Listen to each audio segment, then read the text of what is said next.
Alright folks, hello and welcome back to Downstage Gaming. I am your host Josh, and this is part 15 of our Let's Play of Head as Code. When we last left off, we had, Marco was not doing well, so we all went out to go different stations. We ended up going with E. Ray took H hostage at gunpoint, which wasn't great. And we've just come back after solving the gymnasium puzzle. We have a gun now as well that we found in that. We went back to the lounge and we waited for a while and nobody has showed up. So, we gotta do something. I'm going insane waiting here doing nothing. Maybe take a walk? No, maybe just take the train and go somewhere? With or without E? That's right, I can't really leave her side. That would be cruel. Okay, I'll just take a look down at the station then. Yep, that'll be good. Nope, I'm not talking to myself at all. Annoyed, I grumbled something unintelligible, even to myself, while writing another message on a piece of paper. I gave it to E. It was telling her I was taking a small walk around the station, so I wouldn't be there for a bit. Try not to die or anything. She acknowledged it, and I took off. Poor E. Just constantly just having to hang out. Something didn't feel right. While walking down to the lobby below, I reached for my pocket. There was my cap. I could put it on to feel more secure. Yeah, you feel better with a hat on? Instead, I shook my head. I hated wearing the damn thing too much. Something felt off about the situation, but not enough to warrant messing up my hair to this degree. These priorities, Simon, seem very off. As soon as I stepped out into the station, I heard and saw a train arrive. Ooh, uh-oh. Hey, who's that? I'd come down on the opposite side, so I couldn't see who came out. They were all alone. Getting a bad feeling about it, I pushed my hand to the bag and grabbed the gun. This is not... We're not setting a good impression here. Maybe...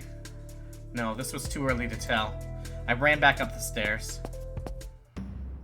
I couldn't comprehend the scene I was witnessing when I arrived there. Ray was alone without the twin. However, he had her head. There was a head with blonde hair on the ground. Listen, before you ask anything, I didn't fucking do it, okay? For what it's worth, Ray, I totally believe you. You are too obviously the culprit here to be the actual culprit. He brandished the gun from earlier. His finger was on the trigger. Did he not realize that was dangerous? Okay, please, put the gun down. I was trembling. Regardless of what the man was saying, he might kill E like this. And then he might decide to kill everyone else to hide his crime. People's senses were addled when they drank alcohol, and what he had was just that, right? No, I'm still very much convinced that he is not drinking alcohol. No, I ain't fucking putting it down. You know what everyone's gonna say, right? Ray, how could you kill her? I didn't. I fucking didn't. It's what she did that killed her. Didn't take very long for me to put two and two together. Since he had her head, that meant her collar had activated. The scene was still horrifying, though, even knowing what might be the truth.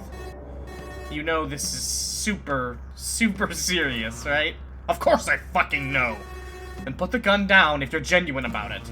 I ain't putting it down, fuck that! This is the only thing that stands between me and what the others will do to me when they see this.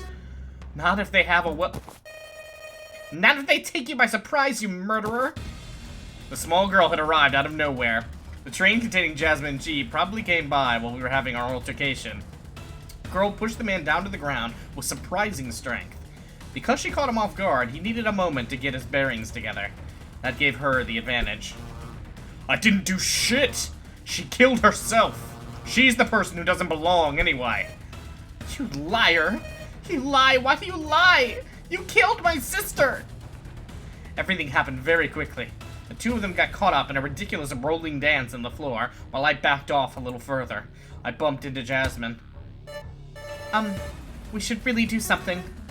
No, he has a gun. This isn't safe. Any time now, though. Yep. Naturally, because I feared this outcome so much, it happened. A gunshot came from the duo on the ground. My original plan was to fire a warning shot into the air, just like he'd done, but I'd been too slow. It hurts! Why? The gun Ray held had fired during the altercation. He'd kept his finger on the trigger the whole time, and now he was reaping his mistake. Right after it happened, the two of them separated. As soon as he was free from her, Ray rapidly kicked with his legs until his back collided with the wall. He looked positively out of his mind. This is self-defense. She leaped at me. You saw that, right? He pointed at us both, but we couldn't say anything to him. It was more accurate to say we didn't know what to say to begin with. Fuck. I wouldn't. Goddamn. I just want to fucking get out. You're all insane. I immediately went to G, while he took his flask out and sipped as usual. Ray was useless, especially in this state of mind. Hey, Jazz, give me a hand, will you? She didn't seem bothered by my use of her other nickname, even though it partially exposed her name to 2 others. She probably figured there was no time to waste. Quickly, she examined G's body. It was difficult to do while the twin was gesticulating. Please, stop moving. We'll help you, okay? But it hurts! It doesn't stop! The fact she was still conscious right now was a sign she was still doing okay, even with the bullet. It must have missed her vitals. I have to take her to the infirmary, quickly. I'll wait there if the others aren't done, but we really can't afford to waste any more time like this. She looks fine still. Well, what do you suggest? No, it's just a matter of time. Look where the bullet pierced. I did notice it was somewhere on her chest, but I couldn't tell exactly. She was howling in pain as a spot of red grew on her shirt. With the way she rolled on the ground, she stained everything redder and redder. Okay, the blood isn't stopping either. Ugh. Okay, this is going to hurt, but I have no choice. Bear with it for a bit. Jasmine snagged one of the pens from my bag without even asking me. What is the plan here? She didn't care which one it was. Finding the wound, she's... Okay, I guess I get it. It's sort of like to stop the wound from bleeding. But that's... Ugh. Ah! What are you doing? It hurts! Stop! I'm taking out the bullet. Then we'll make something to stop the flow. With a disgusting sound, the bullet was snagged out by one end of the pen. Oh! I left it alone, instead deciding to take off my jacket, leaving me in my shirt. I took that off too. I needed to do something, but my uniform was all I had. However, the shirt was definitely a better loss than the jacket. If I lost that, it would be my blood on the ground after I contacted my employer. I'll use this then. Quickly. I tore off the sleeves, tied them with each other, and wrapped it around the twin's body. At least she was slim, so this was enough. I did a couple of knots so the whole thing would hold firmly, which left me shirtless. As I secured the cloth around her more firmly, G's blood also got into my hands. Jesus fuck, it doesn't stop. I know. I think she just passed out. There's no time. I have to go right now or else we're gonna be twinless. And that would be awful. We need at least one of them. I'll go take the train. You explain to everyone else. Help Jasmine transport G, leaving behind my jacket for now. I put the torn shirt back on at least, though looking back on it, that had been a mistake. It quickly got stained with blood too. Quick. Down the stairs. Careful now. We were in the lobby shortly. Once again, a train arrived on the other side of the station. Finally, I let go of G. This whole time, I smelled the metallic horror oozing out of her wound. It was positively disgusting and almost dizzying. I knew we had iron in our blood, but this... Alright, was this your new stand-up routine? Perhaps my senses were heightened as a result of the stressful situation. You'll be okay? Yeah, go! I didn't need to be told twice. I left her surroundings to climb back up the stairs very quickly. When I reached the top, I met up with the last duo, Marco and A. Okay, so let's sort this out, shall we? The two of them were observing the scene. Of note was my jacket on the ground, a pool of red blood not too far from it, E sitting quietly on the couch, and Ray hugging a gun against his chest while oscillating back and forth.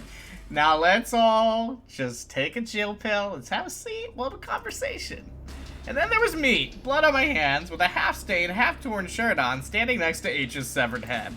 This would be difficult to explain. Good grief, Charlie Brown. This is quite a scene. By Euclid, what happened here? Explain yourself, young man. Marco looked at me strangely. Listen, it's not what it looks like. I mean, maybe a little bit, but I kind of need a better shirt first. I'll explain while I change. Do you have another shirt? I took off the shirt, looked at it inside, thinking I didn't really have a choice. I adjusted it back on so it didn't look like my sleeve was torn. If you want to know everything, just look at the head. Are you going to try to pin this, right? I swear to God. Look inside of your head. Look inside of the head, excuse me. Oh, this is interesting. What is he even saying? I think he's going a little crazy. I am not crazy. Whatever you are, let's take it from the beginning. I came back with E, and then I spent a while explaining to them just what transpired while I put on my jacket. It takes me quite a while to put on my jacket, so the two matched up pretty well. A part of my soul was horrified by the events, but another part was just as horrified by what could have happened if Jasmine hadn't been there. She was always reliable and always so calm. I didn't understand how she remained calm, even when faced with someone who was on the verge of death. I related my arrival to the two of them, followed by Ray's return, Jasmine and the other twin coming in, the fight and its outcome, and finally, the ending to this terrible tale. I was thankful they didn't decide to believe any kind of falsehood before I finished talking. I finished my story a while later. The two of them contemplated my words. I'm gonna hold on my theories until we get a little more into this, but I definitely right now am thinking a lot, especially about what we already know with the time that that Jasmine went crazy, and we found out that she was blonde, or that she was blonde underneath it. Like, I had realized later after that, looking back at it, it was like, well, that would seem to have some kind of connection with the twins, right? As the only blonde people here. I don't know. And then there's the fact that last episode, somebody got all upset. I think it was Ray, because he heard the twins talking about an imposter over and over again. So there's something big going on here. The two of them contemplated my words. You are saying that, if I get this right, Ray came back with the young girl's head, proceeded to grow increasingly erratic before the other twin tackled him to the ground. I wonder if we can trust his word then. This all seems quite peculiar to me. Yeah, there was a fight, and he ended up shooting G, too, no?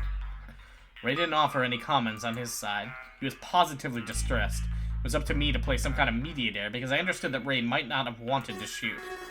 Well, I can't vouch for what happened with H once he snagged her from us, but I think what happened with G was, at the very least, an accident. And you are covering for him? Well, I don't really want to, but I think we should consider that, too. Very well, then. However, the fact remains he has a dangerous weapon at his disposal. I kept quiet about the gun I had. No need to talk about that right now. If that fact came out, it would have been very bad news for me. That's true. Yeah, that would certainly make you look a lot more suspicious. Perhaps keeping it had been a mistake. In that moment, I thought to get rid of it, but how?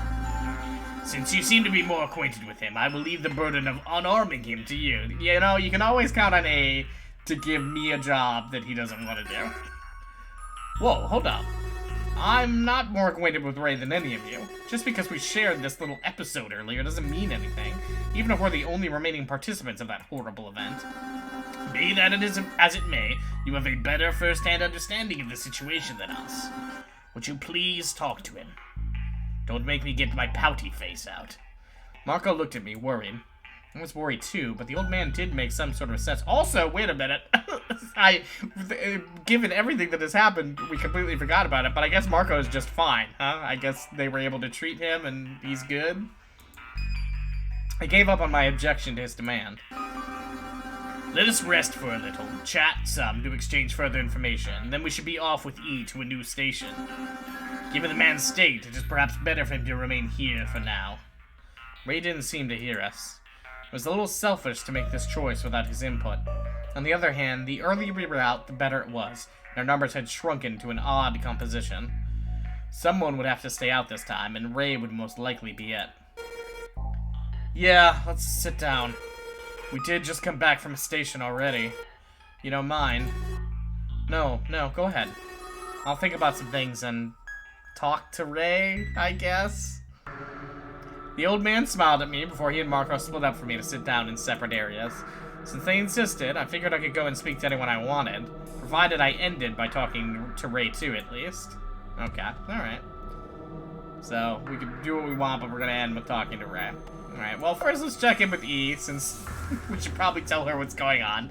I took a piece of paper and filled in E on what happened. The girl immediately gasped when she read what I wrote, putting her hand over her mouth. Oh no, poor C! I hardly knew them, but they didn't... Poor C. Is that a typo? But they didn't deserve this. Huh? Okay. Huh? C? I looked at the pens. I realized I mistook the G for the C one, since the G had been the one used to pull the bullet out of the girl. Quickly, I had to rectify that. You should be careful what you write. That's the only link I have with the, outside world. Outside of my head, that is. Well, thanks for filling me in, though I don't know what else I can say about it. I do hope she'll be okay, but I feel rather powerless. Perhaps telling her about the events might have not been the best move I could do. Well, you gotta tell her something. She can't just stay in the dark about all this forever. Now she just felt bad about it. But knowing was always better than not knowing. At least that's what I told myself, getting ready to speak with another person. Marco! Alive! So, did you two find something special in the infirmary? No, I don't think we did. I spent almost all of it on that cheap-ass bed. What's with you and beds, anyway? Hey, Simon, you're the one who has a bed thing. You keep harping about the bed I just bought, and now you find that hospital bed cheap, and... Hey, there's a difference. You still owe me for that bed. The hospital doesn't owe me anything but a bunch of medical bills. Did you meet someone, like a nurse or something? No, it's just a joke. But there was a nurse. The 9th person? Or maybe someone in their 90s at least. I'm talking about old man A. You know. I didn't exactly want to picture A as a nurse in my head. Thank you, Marco. He's probably a bit younger than 90, and he's not a nurse either.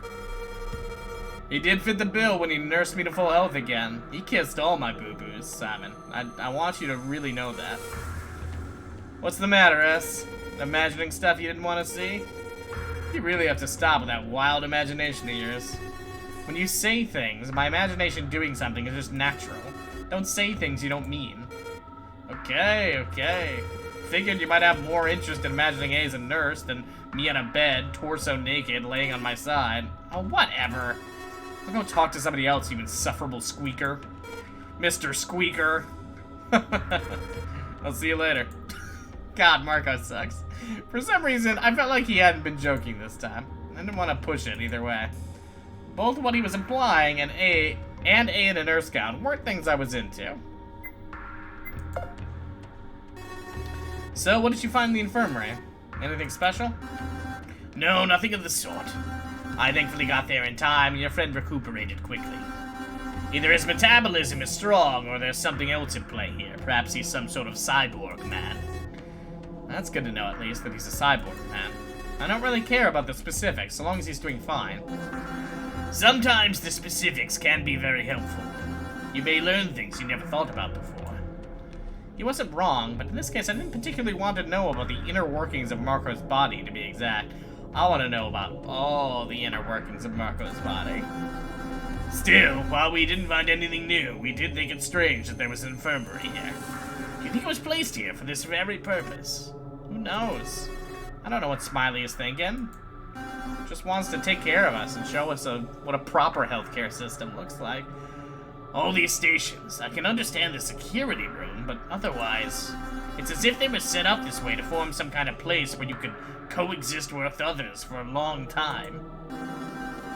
All of that made me wonder if the Metro had been repurposed into a bunker without anyone noticing. I mean, this is very, 9-to-9 Virtuous Last Reward type stuff as well. The idea that, oh, this is actually could it be that this thing that seems dangerous is actually a safe thing that we're meant to stay in to be protected from something worse or something? That seems a bit far-fetched. I took the Metro yesterday and none of this was here. It is true it would be difficult to put all this together without anyone's notice. I am, in the end, as much in the dark as you are, young man. We should get ready soon, so please finish your business now. We'll have plenty of time to talk about this after we finish exploring the stations and find that 9th person. Okay, alright. We said our farewells for now, and I went to talk to someone else. Alright, well, let me take a little sip here. I need to mentally prepare myself before talking to old Ray. Alright. And I approached Ray. I knew this might go very wrong, so I took it slowly. I hope that we're actually going to do what he tells us to do, because there's clearly something going on with, quote-unquote, H by looking at her head, apparently. I knew this might go very wrong, so I took it slowly. What? You got something to say? He wasn't looking at me. The poor man looked crushed. Judging by his change in manners, I could only guess that he truly hadn't killed H. How do I say this? The others are unnerved because you have a gun, so you should get rid of it. I can deal with it if you want. No fucking way. Over my dead body. The man trembled a little while sipping from his drink. Listen, what you should do is just check the damn head. Yeah, I know. It's ugly and you don't want to look at it. I didn't either. It's weird though. What do you mean weird? It's just a head. I internally cackled like a madman when I said those words. Not out of insanity, but out of a consideration for my choice of words. What are you talking about? What did you say? What do you mean weird? It's just a head. I don't understand the joke here. A head was never just a head. It was a okay. It was a severed head. A gross, fuck. I didn't want to think about it. Before you go, just check the neck. Can you also just tell us what happened? Like, you told us that you didn't do this, but you haven't told us how she got decapitated. Other than us presuming that it has something to do with the rules. Check through the neck and leave me here. I'm not going to do shit till I get out.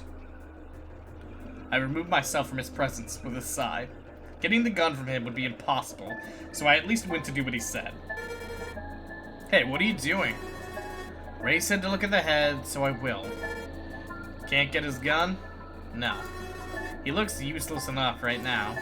I can tell he's not going to be an issue anyway, as long as nobody bothers him. Alright, if that's your diagnosis. Have fun looking at the, head.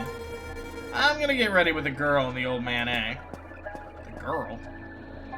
He vacated my location. Oh, E. Yeah. No, even I forgot about E being here. No! I want to be better than that. I took a look where I said I would, even if it felt a little disgusting to do so.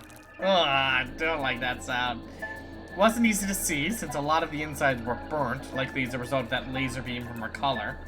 I didn't have a lot of biology classes, but I did remember some of what I was taught. The inside of the neck didn't match with what I knew. For instance, there was this constant smell of metal. She's a robot. Blood did smell like metal, but not like this. The reason for the smell was there was actual metal inside. Okay, well, maybe it's like a... Nope, it didn't. Nope, I take it back. She's a robot. Small cables ran along the inside of the neck. Everything was painted and masked to look like actual organs within. However, if you looked at it from up close, it was definitely a fake head. Huh. This isn't a real head? I took it in my hands. I mean, that's true. We didn't even see it get detached from the body. So for all we know, this is just a completely fake, decapitated head that isn't even... Well, never even was moving around. Doesn't even have to be like a robot or something. It seemed heavy enough. I tried kicking it. I deposited it back down, carefully. After taking a cursory look at everything else, I concluded the outside of the head was normal. It was just the inside. There was metal and weird fluids. The stuff on the inside looked like organs, felt like organs, but certainly wasn't made of organs. I decided to take my lunch with me instead of leaving it on the floor and walked away from it. So far, nothing makes any sort of sense. Did we find the person who didn't belong? This head looks made up. It doesn't look like a real head. What about the 9th person? Only silence answered my inquiry, as no one had anything to tell me that we hadn't shared already. I ruffled my hair in aggravation. I didn't understand. How could anyone understand? We should probably get a move on. There's no telling how long it will take Jay, or if the twin can even be saved in the first place. Just as I thought, we should head out now. Unfortunately for them, we do have this dating game to beat. We can't stay idle too long. It's not like we're running out of time. We got all the time in the world. I agreed. I wanted to get out more than ever, and there was no point in staying here when the 9th person might be eluding us even further. Leaving Ray behind, our trio walked up towards the open doorway. On the way, A grabbed E's hand, and she followed, understanding we were going to leave. Carefully, we went down the stairs. We were heading out in the same direction as before. What are the leftover stations on this side? Let me think. I believe they are the church and the theater. Well, we've been to the church, so... And the theater was the one that was locked in that, That one where we, like, get out the last station and the things are locked and we head into the abyss or whatever. After those 2 stations, we have unlocked and explored this... Excuse me. After those 2 stations, we will have unlocked and explored this entire side. Fitting, since we're 2 teams of 2. The old man smiled as I understood why he chose this side. We waited for the train in silence, only broken by the screeching of the large compartments once they came in from the tunnel. Just as silently, we all held our tongues while stepping in. We didn't have much to say to each other that we didn't share before already, so the train soon set off without any spoken words. Just the same, the train traveled through several stations without any spoken words. Stopped a few times, and every time, it went off again. After it left the gymnasium station, A motioned at us. We have to come to a conclusion. I believe we are in one of the rare moments when our groups are a little interchangeable. You see, as you have the bag with the pins, anyone could communicate with E. I knew what A was getting at. He could group with me if I gave the bag to my friend instead. However, I absolutely didn't want to give Marco this bag for obvious reasons. Oh, yeah. You're suggesting mixing the teams. I'm not against it, but... Do you have another way to proceed with this? If you don't want to, that's completely fine. We have all options open, after all. I personally would be fine going with them again if you desire to accompany E once more. Something was odd with his suggestion. I couldn't help but think that he was trying to split Marco from me again. Yeah, why would he care about that? Sure, he mentioned how all options were open, but his tone indicated that I was heavily encouraged to go with E at the very least. I'll think about it really quickly then. We still have a minute before we get to the church. Marco shrugged. He didn't seem to care. Perhaps I was being too paranoid after my witnessing of a dead person's head, and none of this mattered. Whatever it is, I'll go with the next stop. This metro is making me antsy now. Maybe I should go with you then. If you are concerned about his well-being, do not worry. I will be taking good care of him before paired up. Excellent care.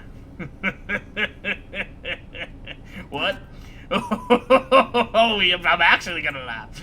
He guffawed in his usual weird evil fashion. And besides, I still have some topics to go over with him, as he'd been passed out for most of our previous exploration. I see. I'll take that in consideration. Either I went with E or with Marco. I already decided no matter what, team up with A was out of the question. This bag was far too important to leave to anybody else, especially since it contained my gun, making it an option I couldn't pick. My decision came when we finally stopped at the station leading to the church. Now this is interesting. Because we already did the church puzzle, so if we go with Marco, presumably we're going to do the church puzzle again, but with Marco? I also just think this is the more interesting option. If we go with Marco... Oh, we can keep the bag. We can keep the bag because A can supposedly communicate with E. I see. Okay, so... yeah, let's go with Marco this time. Let's shake things up a little bit. We can go with E next time. I had a bad feeling about heading with E this time around. I felt much more comfortable with Marco. In that split moment, my choice was made. I kind of want to head out with Marco, to be honest. Sure am popular all of a sudden. We've done good work so far, and I don't want to break the pattern, that's all. No offense to E, of course. She did great with that basketball. She's a real baller. I knew she couldn't hear me, but I didn't want the others to think I believed her to be useless in escape rooms. She did have her fair share of integrity with the previous one. Oh no, that is not a problem at all. Do not worry. What I have to confer with him can wait, regardless. Something tells me we will not be done until we have seen every room here. I wasn't sure for a few seconds, but I became convinced of the fact he was disappointed at the outcome. Yeah, I don't know what it is he wants here. Perhaps that wasn't the best way to put it. He seemed annoyed, not disappointed. Marco and I looked at each other. It seemed he got the same impression. Talking about it was useless. We both knew something was up, and we had to leave the train first anyway. We will see each other again. Two of us gave our farewells before we stepped through the open doorway leading to the lobby. Much like before, as soon as we stepped through, the train drove off with the duo, heading to the last of the stations on this side. Much like before, the door closed behind us as well, trapping us in a new station to explore. Hey, before we go in, I want to look around this place. Marco had already been in the process of climbing up the stairs before I said that, after which he came back down to join me again. You want to look around here? There's hardly anything of note. Well, first let's confirm this fact. What do you find if you go up and check the other side? Is it exactly the same room as this one, like every other station? I'll go take a look. Call for me when you're done, we can share the information then. He went back up the stairs.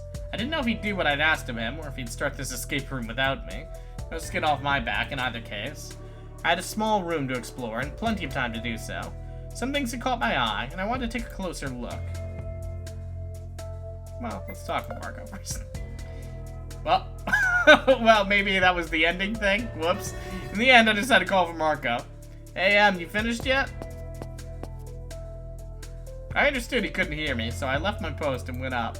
I found him in the church. I told you to explore the other side, didn't I? Yeah, you did. And I did, too. I realized there was nothing really important there, so I left and came up here to meditate a little. You meditating? Surprising. Figured it would be. Anyway, look at this place. It's big, isn't it? It's just what it says in the tin. It's a church. Everyone's favorite place. I can see that.